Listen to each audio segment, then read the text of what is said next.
오늘은 우리가 그동안 살면서 의식적으로나 무의식적으로 했던 많은 삶의 선택들이 어떻게 현재 우리의 운명을 결정짓게 되었는지 메타베딕 점성학 관점에서 같이 돌아보도록 하겠습니다. 자, 우리가 살다 보면 어느 순간 우리 자신이 살아온 시간을 가만히 돌아볼 때가 있습니다. 특히 우리 삶이 내가 기대했던 대로, 내가 생각했던 대로 흘러가지 않을 때 우리는 이런 질문을 하게 됩니다. 어쩌다 내 인생이 이렇게 되었을까? 내 인생은 왜 이렇게 흘러왔을까 하는 의문입니다. 나는 나름대로 열심히 살았는데 왜 아직도 돈 때문에 이렇게 힘들까? 가족을 위해서 최선을 다했는데 왜 가족 때문에 가장 상처를 많이 받았을까? 좋은 부모가 되고 싶었는데 왜 자식과의 관계는 내 마음대로 되지 않는 걸까?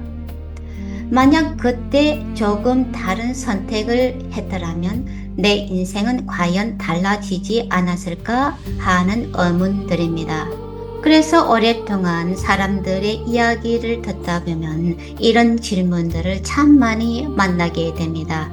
그런데 사람들의 삶을 오래 들여다보면서 저는 한 가지 생각을 자주 하게 되었습니다. 어쩌면 중요한 것은 나는 어떤 선택을 했는가 하는 것이기보다는 나는 무엇을 기준으로 그러한 선택을 했는가 하는 것인지도 모르겠다는 생각입니다.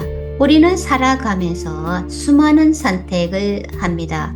어떤 학교를 갈 것인지, 무슨 일을 할 것인지, 누구와 결혼할 것인지, 집을 살 것인지 아닌지, 직장을 그만둘 것인지 아닌지, 부모의 기대를 따를지 말지 등등 자식을 위해서 어디까지 희생할 것인지 하는 식으로 많은 선택들을 하게 됩니다. 그런데 가만히 들여다보면 그 모든 선택들을 정말 내가 했다고는 말하기 어렵습니다.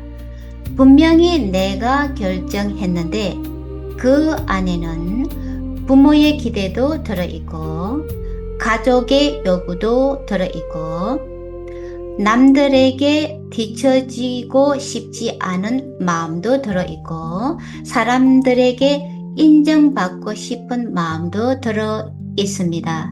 그리고 때로는 사람은 이 정도는 하고 살아야지, 이 나이가 되면은 이 정도는 가져야지, 부모라면 당연히 이렇게 해야지 하는 사회의 기준까지 들어 있습니다. 그렇게 우리는 조금씩 다른 사람들이 인정하는 삶을 살아가기 시작합니다.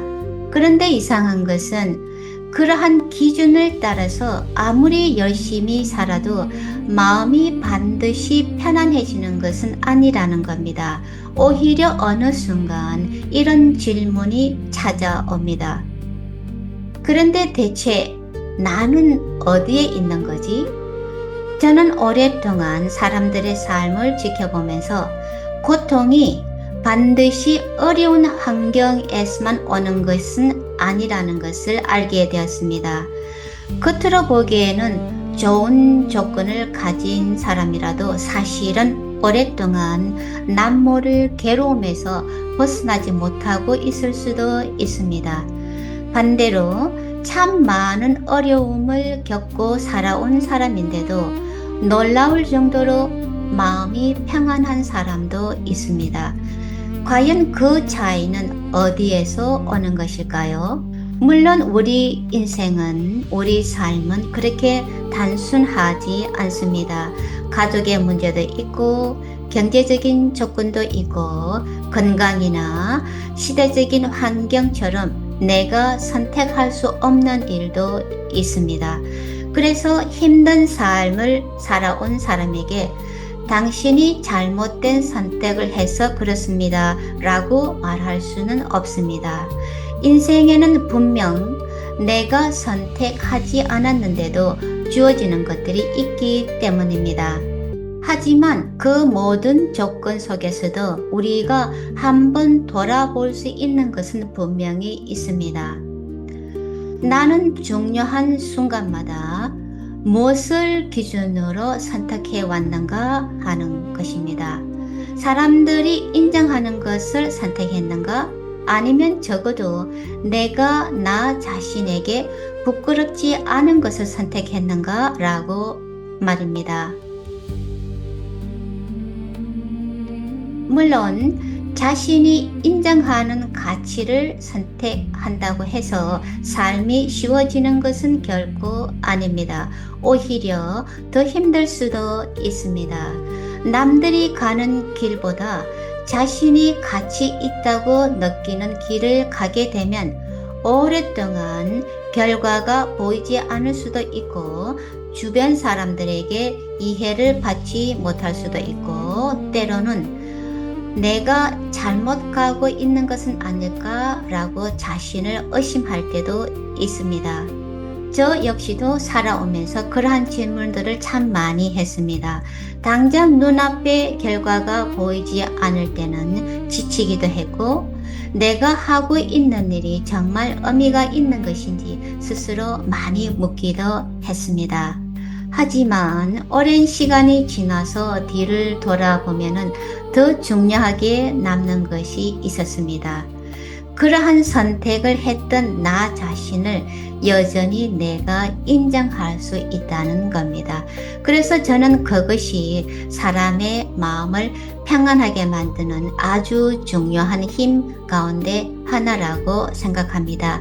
내가 나 자신을 인정할 수 있는 선택을 하면서 살아왔다는 그런 자긍심 말이죠. 우리는 흔히 운명을 앞으로 나에게 일어날 사건이라고 생각합니다. 돈을 많이 벌 것인지, 결혼은 잘 할 것인지, 언제 좋은 일이 생기고 언제 어려운 일이 찾아올 것인가? 점성학을 공부하러 오는 사람들도 처음에는 대부분 그런 것들을 궁금해 합니다. 하지만 오랫동안 사람들의 차트를 들여다보고 그들의 삶을 함께 살펴보면서 저는 운명을 조금 다르게 생각하게 되었습니다. 운명은 단지 나에게 무슨 일이 일어나는가만의 문제만은 아닐 수도 있습니다. 그보다는 그러한 일들이 사건들이 일어났을 때 나는 무엇을 중요하게 생각하고 무엇을 포기하지 못하고 그 수많은 갈림길 앞에서 결국 어느 쪽을 선택하는 사람인가 하는 사실, 그것 역시 한 사람의 운명을 만들어가는 아주 중요한 부분입니다. 그래서 저는 점성학을 단지 미래를 맞추기 위한 도구로만 바라보지 않습니다. 오히려 이런 질문을 하기 위해 사용합니다. 나는 어떤 사람인가? 그리고 나는 무엇을 기준으로 살아가는 사람인가? 라는 보다 근원적인 질문에 대한 답을 찾고 싶어서입니다. 그래서 혹시 요즘 여러분들께서 자신의 삶을 되돌아보면서 어쩌다 내 인생은 이렇게 되었을까? 왜 내 인생은 이렇게 흘러왔을까? 라는 생각을 하고 계시다면 지나간 선택들을 너무 빨리 성공과 실패로 나누지는 않았으면 좋겠습니다. 그 대신에 여러분 자신을 한번 천천히 돌아보시기 바랍니다. 나는 무엇을 얻기 위해 그러한 선택을 했는지, 무엇을 잃을까 두려워했는지, 과연 누구에게 인정을 받고 싶었던 건지, 그리고 그러한 선택 속에서 과연 나는 얼마나 들어있었는지 하는 그런 질문을 한번 품어보시기를 권유해 드립니다. 어쩌면 우리는 지나온 인생을 바꿀 수는 없어도 그 인생을 바라보는 자리만큼은 지금부터 바꿀 수 있을지도 모릅니다. 그래서 마지막으로 한 가지 질문을 여러분께 남겨드리고 싶습니다. 만약 아무도 당신의 선택을 평가하지 않는다면 당신은 지금과 같은 삶을 다시 선택하시겠습니까? 라는 질문입니다. 당장 답을 찾지 않으셔도 괜찮습니다. 오늘은 그저 그 질문을 마음 한쪽에 잠시 놓아두는 것만으로도 충분하겠습니다. 경청해 주셔서 감사합니다.